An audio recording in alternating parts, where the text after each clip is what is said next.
Hi friends, अस्सलाम वालेकुम। आज मैं आप लोगों को ये शरारे की लेंथ कैसे कम करें वो चीज़ आपको बताऊंगी। आम तौर से लोगों को शरारे की लेंथ कम करने में बहुत दिक्कत होती है, उनको समझ नहीं आता कि किस तरह से कम करें। तो इस वीडियो में मैं डिटेल से बताऊंगी कि किस तरह से इसकी शरारे की लंबाई आपको कम करनी है।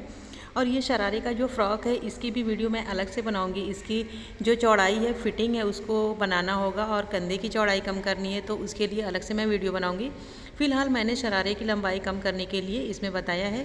तो सबसे पहले आपको शरारे के ऊपर की लास्टिक खींचनी होगी, खोल के अलग कर लेनी होगी। तो यहाँ पर देख सकती हैं कि इसकी लेंथ है 40 इंच और इसकी लेंथ मुझे 36 से 37 इंच तक तैयार करना है, यानी कि 37 से हमें बड़ा नहीं करना है। तो उस हिसाब से हमें इसकी कटिंग करना होगा। तो सबसे पहले हमने लास्टिक को खोल के निकाल दिया है और इसके नीचे जो कपड़ा लगा हुआ था सिलाई के लिए, नीचे जो कपड़ा लगा होता है नेफे के लिए, उसको भी मैंने खोल के अलग कर दिया है। तो इस तरह से हमारा इसका अस्तर और ऊपर वाला कपड़ा दोनों मैंने अलग अलग कर दिया है। तो ये देख सकती हैं कि इस तरह से सभी चीज़ों को मैंने खोल के अलग कर लिया है। इन चीज़ों को खोल के ही इसकी लंबाई को कम किया जा सकता है, क्योंकि नीचे की साइड एम्ब्रॉयडरी होती है तो वहाँ से आप उसको कट नहीं कर सकती। तो देखिए इस तरह से अब खोलने के बाद सबसे पहले हम दोनों पार्ट को अलग अलग कर लेंगे। तो दोनों को मैंने अलग कर लिया है। तो अंदर वाले कपड़े को हम साइड में रखेंगे और ऊपर वाले कपड़े को सबसे पहले इसकी लेंथ हमें नापनी होगी और इसकी पहले हमें कटिंग करनी होगी। उसके बाद ये जो आसन है वो ऊपर आ जाएगा, तो उस आसन को भी नीचे तक हमें खोल करके स्टिच करना होगा। तो सबसे पहले देखिए मैंने ऊपर वाले पार्ट को इस तरह से फोल्ड करके रख लिया है। अब रखने के बाद यहाँ से हमें लेंथ नापनी होगी कि कितनी लेंथ हमें रखनी है। तो यहाँ से देखिए मैंने 37 इंच पर यहाँ पर इस तरह से नाप करके सेट कर लिया है और यहीं पर हमें निशान लगा लेना है। तो 37 इंच पर मैंने निशान लगा दिया है और यही निशान हमें हर जगह लगाना होगा, क्योंकि कहीं 37 कहीं 36 इस तरह से नहीं करना है। तो हमें हर जगह से इस तरह से नाप करके निशान लगाना होगा। उसके बाद हम सभी निशानों को एक साथ मिला लेंगे। तो इस तरह से मैंने निशान लगा लिया है।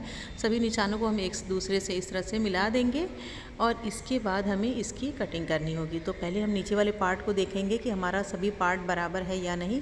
कोई भी पार्ट छोटा बड़ा नहीं होना चाहिए। तो इसको अच्छे से सेट करने के बाद फिर हमें यहाँ से इसकी कटिंग करनी है। तो इस तरह से मैंने इसकी कटिंग कर दी है। इसकी कटिंग करने के बाद अब नीचे वाले अस्तर को भी कट करना होगा। तो यहाँ से देखिए मैंने 5 इंच कपड़ा कट करके अलग कर दिया है। अब यहाँ का जो आसन है वो हमें यहाँ से निशान लगाना होगा। तो जो कि आसन हमें 16 इंच रखना होता है, तो यहाँ पर 16 इंच पर निशान लगा देना है। कम चाहे तो कम भी रख सकती हैं, 15 इंच भी रख सकती हैं। तो यहाँ पर देखिए मैंने इतना नीचे निशान लगा दिया है और यही निशान हमें चारों पार्ट में लगाना होगा, क्योंकि हमें आसन की सिलाई के लिए दोनों साइड का पार्ट हमें बराबर सिलाई करना होता है। तो इसलिए हम सभी में निशान लगा लेंगे बाद में। और उसके अलावा ये जो अस्तर वाला कपड़ा है इसको भी हम पहले इस पर रख करके कटिंग कर लेंगे। तो अस्तर को आम तौर से 2 से 3 इंच छोटा रखा जाता है। तो इस तरह से देखिए मैंने नीचे की साइड से उतना छोटा रख करके यहाँ से अब कपड़े को कट कर देना है। तो यहाँ से मैंने दोनों कपड़े को कट कर दिया है। आप चाहें तो इस कपड़े को ना कट करें, इसी को पलट करके डायरेक्ट इलास्टिक को लगा करके भी सिलाई कर सकती हैं। लेकिन जो रेडीमेड स्टाइल में सिलाई हुई होती है तो अलग से नेफा पलट करके जॉइंट करके सिलाई किया हुआ होता है। तो उसी तरीके से हमने बनाने का तरीका बताया है। तो अब देखिए आसन का निशान हमें अस्तर में भी लगाना होगा। तो दोनों को मैंने नाप करके सेम साइज़ से निशान लगा दिया है। अब आप देख सकती हैं कि अस्तर का जो पार्ट है वो काफ़ी पतला है, यानी कि चौड़ाई कम है। तो यहाँ का जो हिस्सा है उसको हमें चौड़ाई बढ़ाना होगा। तो इसमें हमें म्यानी लगानी होगी। तो ये निशान जो मैंने लगाया है इसी निशान से हम म्यानी लगाएंगे। तो उसके लिए मैंने म्यानी को कट कर लिया है। हम यहाँ से म्यानी को इसमें सिलाई करके जॉइंट कर लेंगे दोनों साइड से। तो सबसे पहले म्यानी को हम यहाँ से रखेंगे, जो मैंने निशान लगाया है वहाँ से हम इसकी सिलाई करेंगे। तो पहले एक पार्ट में हम यहाँ से सिलाई करेंगे, इसे यहाँ से रख करके यहाँ से सिलाई करेंगे यहाँ तक। ये सिलाई करने के बाद फिर दूसरे साइड का जो पार्ट है उसमें हम इसको इस तरह से जॉइंट कर देंगे। तो एक साइड की हमारी म्यानी लग जाएगी। ठीक उसी तरीके से नीचे वाले में भी हम म्यानी को जॉइंट कर लेंगे। तो देखिए मैंने म्यानी को जॉइंट कर लिया है और नीचे से मैंने पूरी सिलाई कंप्लीट कर ली है, यानी कि इसको फुल मैंने सिलाई करके इसको कंप्लीट तैयार कर लिया है।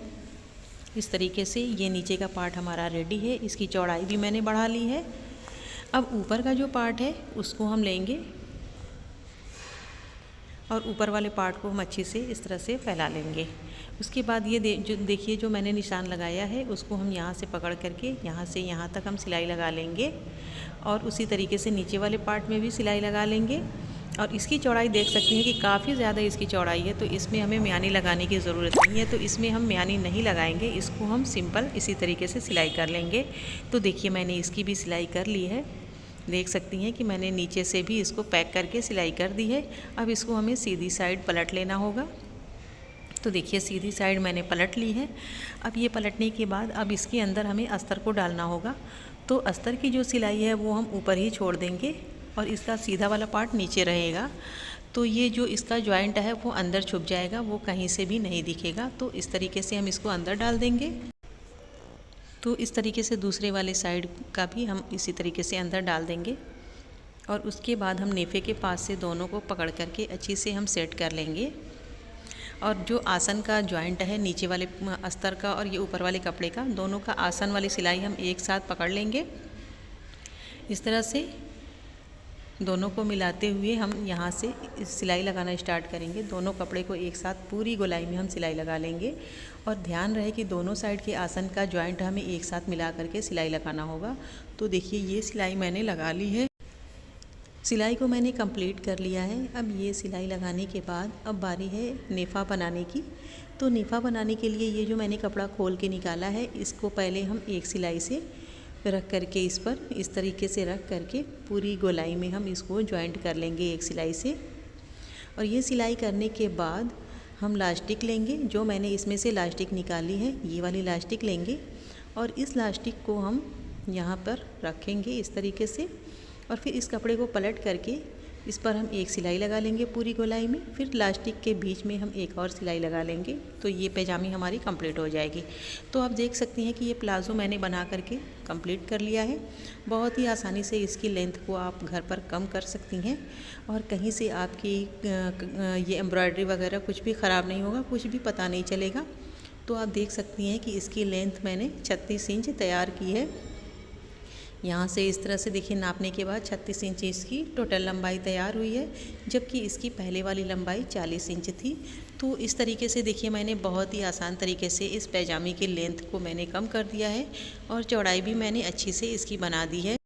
तो उम्मीद है कि आज की हमारी वीडियो आपको बहुत पसंद आई होगी। अगर वीडियो पसंद आई हो तो लाइक करें, शेयर करें, हमारे चैनल को सब्सक्राइब ज़रूर करें। अगली वीडियो में फिर मिलेंगे, तब तक के लिए अल्लाह हाफिज़।